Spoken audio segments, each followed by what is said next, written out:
Hi, everyone. Hello, hello. I am Dr. Bree. I'm your pharmacist and your health coach. And of course, on this channel, I teach you how you can lose weight without medication and how you can use food as medicine and promote health and wellness that you can pass along to your children and your grandchildren. So I know it has been a while, at least a month since I did my last video on side effects of weight loss drugs, particularly the GLP-1s, what your doctor didn't tell you, probably because they didn't know or weren't aware of them. So now this is part two of the video because I'm going to give you some natural, holistic ways that you can lose weight without prescription medication.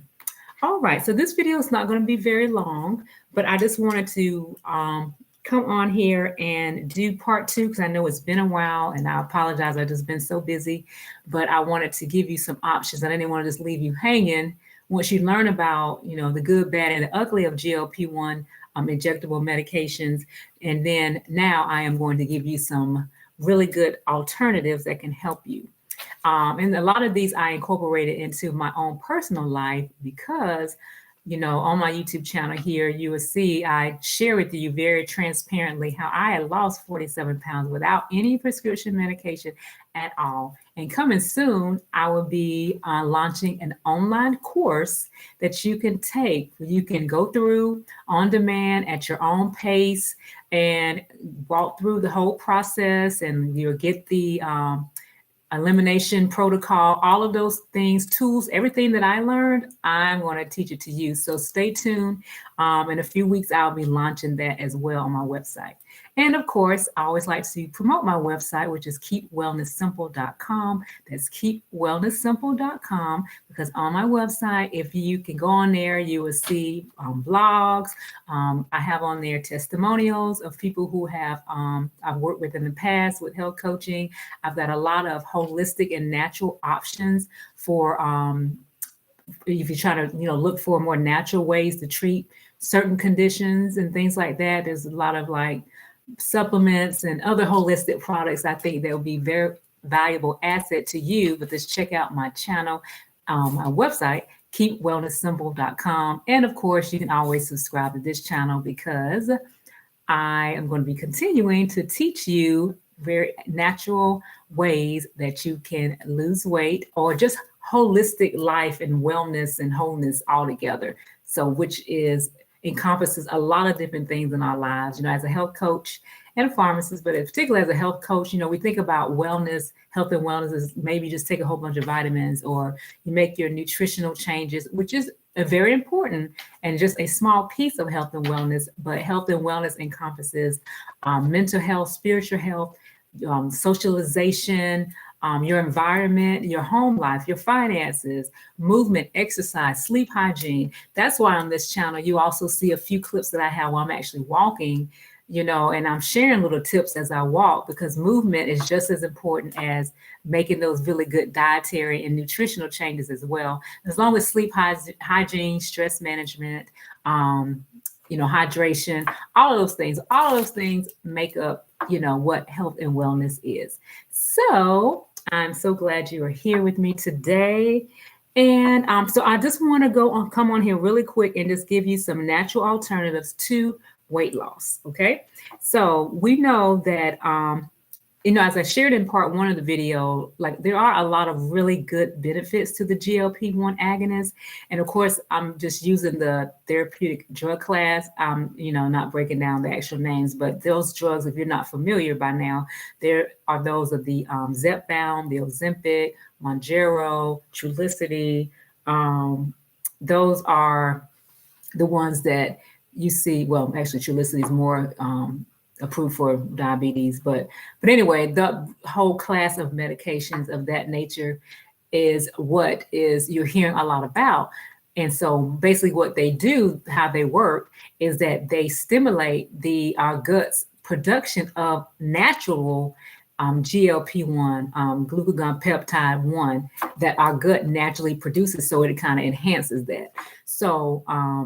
So the key is, though, if you're looking at this more holistically, is that, well, are there ways that we can stimulate our gut to produce more GLP-1 naturally? And it is. But of course, like the benefits of those particular medications, initially, a lot of them started out with blood sugar control, improved insulin sensitivity, and then people, as a almost like another added benefit that wasn't really planned, but people started having like weight loss, as well. So, but I'm not going to go through all of that review. That's just a really quick review of my previous video. Again, check out side effects of weight loss drugs, the GLP-1 drugs, which your doctor didn't tell you. Okay, so we're going to focus and shift gears on some natural ways that you can lose weight. All right, so one of these, which you may know, you may have heard of already, is making those dietary changes. And I know it's easier said than done, but if you increase your fiber intake to the average, which is recommended, is anywhere from 25 to 30 grams of fiber intake a day. So you increase your fiber intake, and that's through, your green leafy vegetables. A lot of your vegetables have a lot of fiber in them. And so what that does is it promotes blood sugar regulation, insulin sensitivity, and then you when you incorporate more of this fiber into your diet, you really have a sustainable weight loss. And so that's one of the things that I do now is that, and I have learned, I've lost weight, been able to maintain my weight, the 47-pound weight loss for over 2.5 years, almost 3 years, starting in January, and it is sustainable. And basically, have became more intentional about fiber intake. I kind of have a rhythm now, and it takes time to get to this place, and I'm still growing in this. It's a whole new life, and I'm still learning and growing. I'm not perfect by any means, but being able to increase that fiber intake, because it makes you feel full, for one thing, as well. So you're not wanting to snack and taking all those empty calories and things like that. I'm looking down because I've got my notes, so I want to make sure I don't leave anything out. So the other thing that you can do is you can increase your protein intake.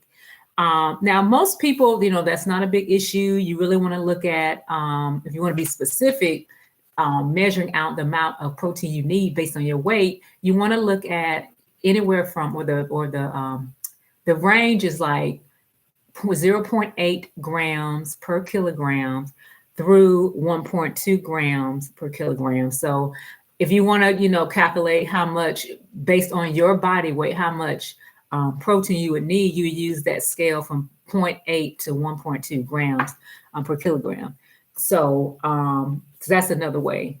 So you can do that. So you want to work towards increasing that protein, especially if you're diabetic, because protein really helps to stabilize that blood sugar as well. You don't have all these peaks and troughs, spikes in your blood sugar. And it's also another way to help you stay full, so you're not doing all the snacking, eating all those empty calories. So some examples of like foods that are high in protein are your chia seeds, lentils, wild caught salmon, and these are, or any other like high quality plant-based protein. So when you're dealing with your seeds and your nuts, walnuts, pretty good in protein. Pumpkin seeds are really high in protein. Pumpkin seeds, you can get like a fourth of a cup of pumpkin seeds has about 10 grams of protein, which is really, really good. So again, those two things, increasing your fiber intake, increasing your protein intake. Now, I will say this, anytime you're making dietary changes of the nature, then you do want to discuss with your healthcare provider, especially if you're on multiple medications, I say 5 or more, or you have, various chronic diseases. You want to talk to your provider, let them know what you're doing, what your health plan, your lifestyle changes are. And they'll be glad you did, because what'll happen is as you incorporate these things into your dietary diet and things like that, and make these lifestyle changes, you're going to lose the weight. And what happens is, as you lose the weight, well, your medication doses will need to be adjusted. So if you are losing weight, well, if you're on blood pressure medicine, your dose is going to have to come down. And eventually you could probably get off of it, depending on how much weight you lose. So you want to keep your healthcare provider involved and engaged in this part, and they'll be so happy for you, because we know, and like I said, I work at a family medicine office. I've worked with a lot of patients, a lot of diabetic patients, hypertensive patients, and they don't know what to eat. What do I eat? So, and they know what my doctor said, I got to lose weight. How do I do that? I can't really work out. I've got knee injury. I got back injury. Well, I'm telling you, you can lose the weight if you're not able to really exercise like you desire. You can lose the weight by nutrition. I do have on my YouTube channel, and I believe it was the video that I last put while I was walking. I think it was like a Labor Day walk, part 1 or part 2. But watch those videos, because I share with you some really little tips or things that you can actually buy. Drawing a blank on the name now, to help you with movement. Those like stationary pedals where you got to sit down in one spot, but you can move like this. And so I talk about that a little bit in that video, because that is giving you movement. And if you have Medicare, you may want to check with your insurance company to see if they cover that. I'm not sure if they do, but it doesn't hurt to call and reach out.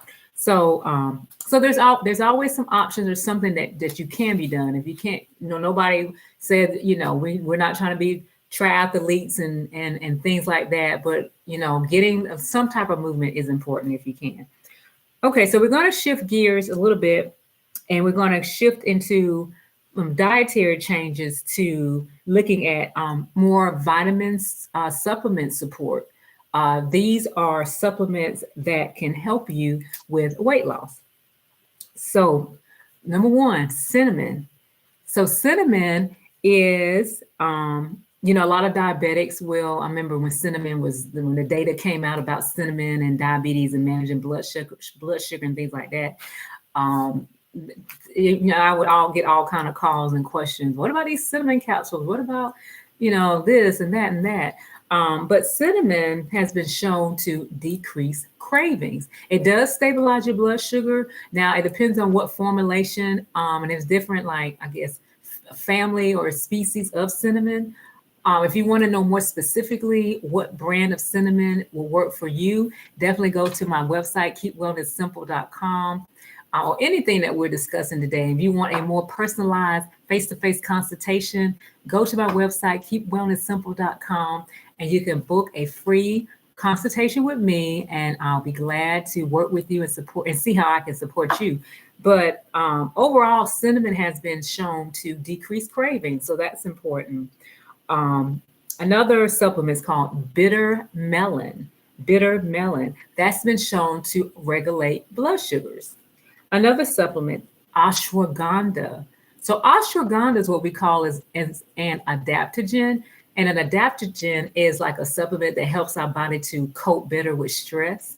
But ashwagandha works to support stress response, because when we're stressed out, there's an increase in cortisol, and that cortisol is going to trigger many times like emotional eating.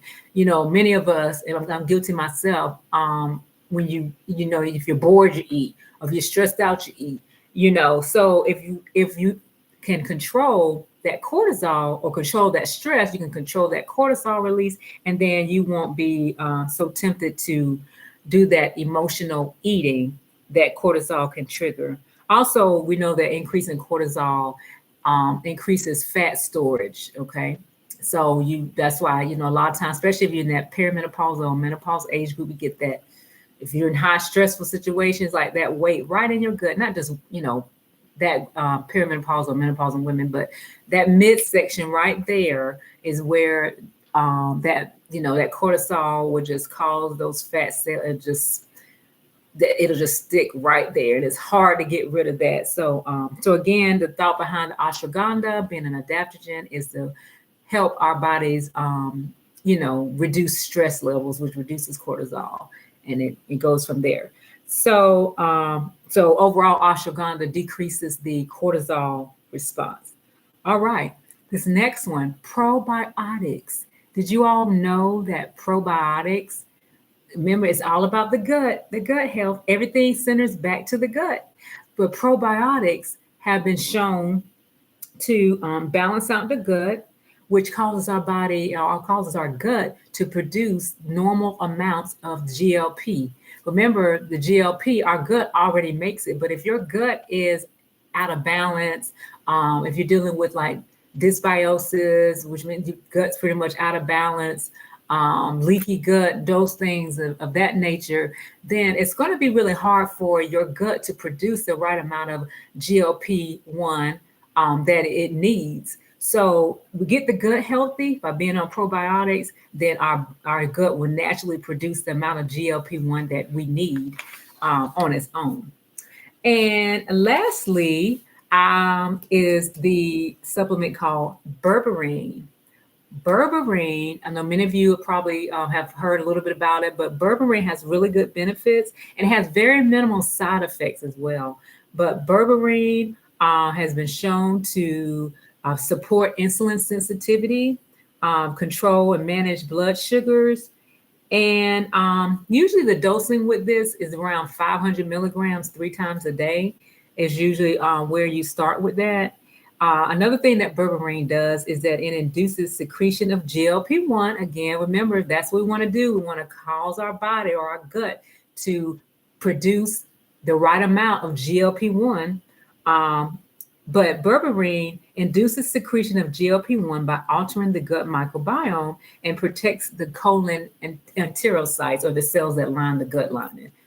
I know that might be too scientific or too over your head, but basically berberine is one of those supplements that again stimulates that our gut to produce more GLP-1, and that's how you have the weight loss. All right, so I will say this, talk to your healthcare provider or go to my website, keepwellnesssimple.com, and you can book a consultation there, and I'll be glad to work with you, especially if you are on prescription medicine. Y'all, please, please, please don't just go out and buy a bunch of supplements and just start taking them without discussing it with your doctor, because you need to know how much to take, how long to take, what is the actual researched protocol for that, for that condition, for that weight loss. You don't want to just take something or somebody else is taking something. Everybody's bodies are different. There is a real thing called drug herbal interaction. So please talk with your healthcare provider about before you begin using any of these supplements or any type of dietary changes that you plan on making. Talk to your healthcare provider. All right. I think that is all I have. I just want to say thank you for joining me. And I may do a part 3. I may have a guest, so stay tuned to that. But thank you so much for being a part of my channel. If you haven't subscribed yet, please, please, please subscribe. Share the video. Get the word out. This channel is all about promoting health and wellness and education. And I would really appreciate your support. So until next time, I want to say thank you so much. God bless, and we will see you soon.